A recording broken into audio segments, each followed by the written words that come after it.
আজকে আমি রান্না করেছি রুই মাছ। আলু টমেটো কুমড়ি বড়ি দিয়ে রুই মাছটা রান্না করেছি। খেতে এত মজা হয়েছিল বন্ধুরা, আপনাদের বলে বোঝাতে পারবো না। দেখেন কালারটা কত সুন্দর এসেছে। এই যে এখানে আমি আলু কেটে নিয়েছি, টমেটো নিয়েছি আর নিয়েছি পেঁয়াজ, সাথে দিয়ে দেবো কুমড়ো বড়ি। আমি সবসময় কুমড়ো বড়ি খেতে পছন্দ করি, কিন্তু আমি গরমে খাই না, শীতে খাই। এখানে আমি এই যে মাছগুলো আমি আগে থেকে লবণ দিয়ে মাখিয়ে রেখে দিয়েছিলাম। লবণ দিয়ে মাখিয়ে রেখে দিলে মাছটা একটু হলেও স্বাদ বেশি হয়। আর তাছাড়া আমি খেতে পারি না, মাছে লবণ না গেলে আমার ভালো লাগে না। না হলে 2-1 ঘন্টা আমি মাছে লবণ দিয়ে রেখে দেই, তারপরে পরিষ্কার করে ধুয়ে আবার আমি হলুদ লবণ দিয়ে মাখিয়ে নিই। এই যে আমি হলুদ লবণ দিয়ে মাখিয়ে রেখেছিলাম, এখন আমি ভাজতে চলে আসলাম। চুলায় ফ্রাই প্যান বসিয়ে দিয়ে পরিমাণ মতো তেল দিয়ে তেলটা গরম করে এখন আমি মাছগুলো এক একটা করে দিয়ে দিলাম। সবগুলো মাছ তো একবারে দিতে পারলাম না, তাই 4টা প্রথমে দিয়ে দিলাম। 4টা ভেজে পরে আবার 2-3টা আছে ভেজে নেব। এক চুলায় মাছ ভাজি করে নিচ্ছি, আর এক চুলায় কড়াই বসিয়ে দিয়ে আমি কুমড়ো বড়িগুলো ভেজে নিচ্ছি। ওদিকে আমার মাছ ভাজা হচ্ছে, এদিকে আমার কুমড়ো বড়িগুলো ভাজা হয়ে যাচ্ছে, যাতে তাড়াতাড়ি রান্নাটা হয় এজন্যই।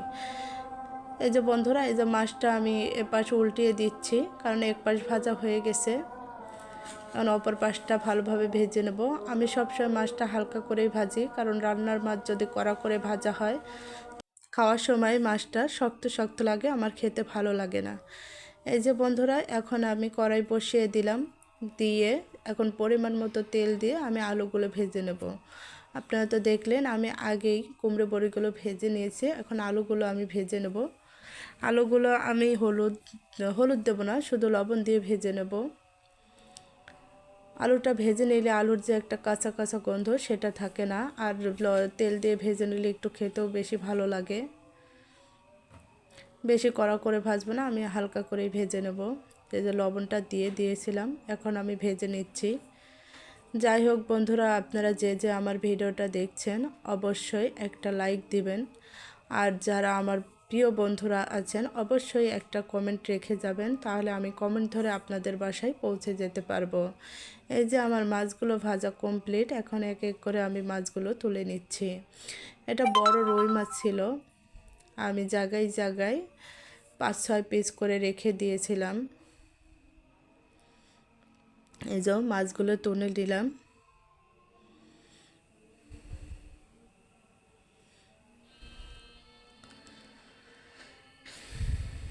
দেখতেই পাচ্ছেন এখানে 2, 4, 6, 7 পিস মাছ আছে।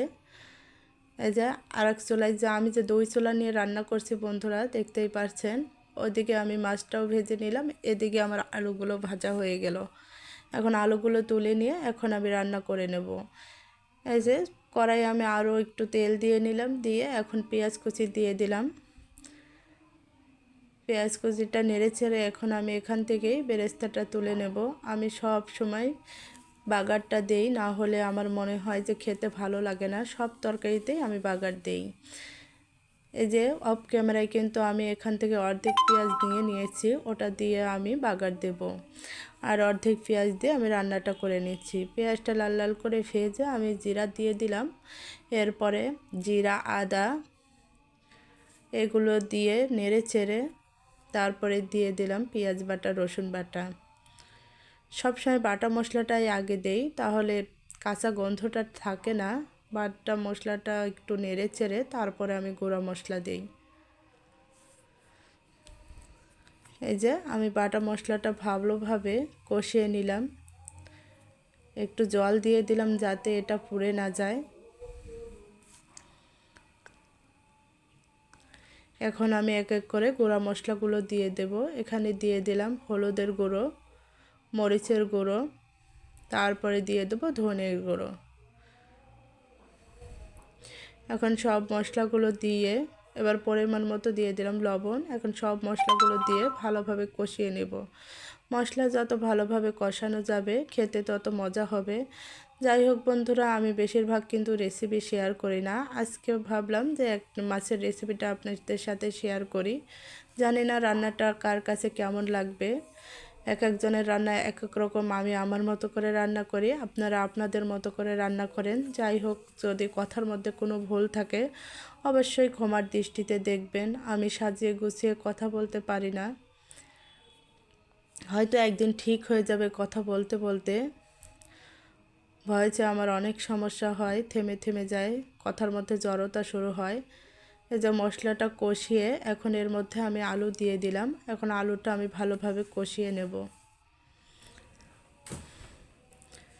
এই যে আমি কিছুক্ষণ আলুটা কষিয়ে এরপর দিয়ে দিলাম কুমড়ো বড়িটা। আমি কিন্তু গরমের মধ্যে কুমড়ো বড়ি খাই না।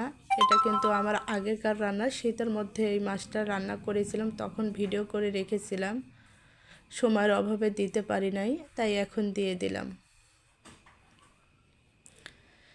এই যে আমি ঢাকনা দিয়ে বারবার ঢেকে ঢেকে এটা ভালোভাবে কষিয়ে নিচ্ছি।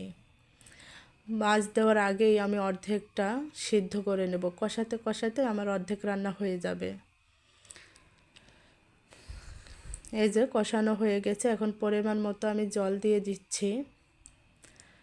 জলটা বলক চলে আসলে তারপরেই আমি মাছগুলো দিয়ে দেব।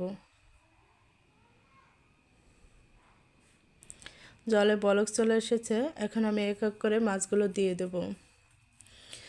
আর এই মাছে যদি টমেটো দেওয়া যায় তাহলে স্বাদটা দ্বিগুণ বেড়ে যায়।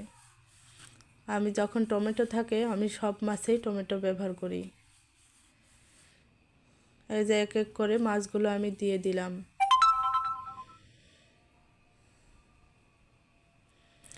মাছগুলো দেওয়া হয়ে গেছে, এখন আমি এর মধ্যে টমেটো দিয়ে দেব। এই যে টমেটোগুলো দিয়ে দিলাম বন্ধুরা, দেখতেই পারছেন একটু কাঁচা কাঁচা টমেটো দেই, কারণ পাকা টমেটো দিলে খেতে ভালো লাগে না। বেশি কাঁচা টমেটো থাকলে ভালো হয়, কিন্তু অত কাঁচা টমেটো পাওয়া যায় না, যেমনটা পেয়েছি সেরকমটাই দিয়েছি। এই যে রান্না শেষের দিকে বন্ধুরা, রান্না কমপ্লিট। রান্নাটা কেমন হয়েছে অবশ্যই জানাবেন, আর ভিডিওটি ভালো লাগলে সবাই লাইক কমেন্ট করে আমার চ্যানেলটিকে সাবস্ক্রাইব করে দিবেন। সবাই ভালো থাকবেন, সুস্থ থাকবেন।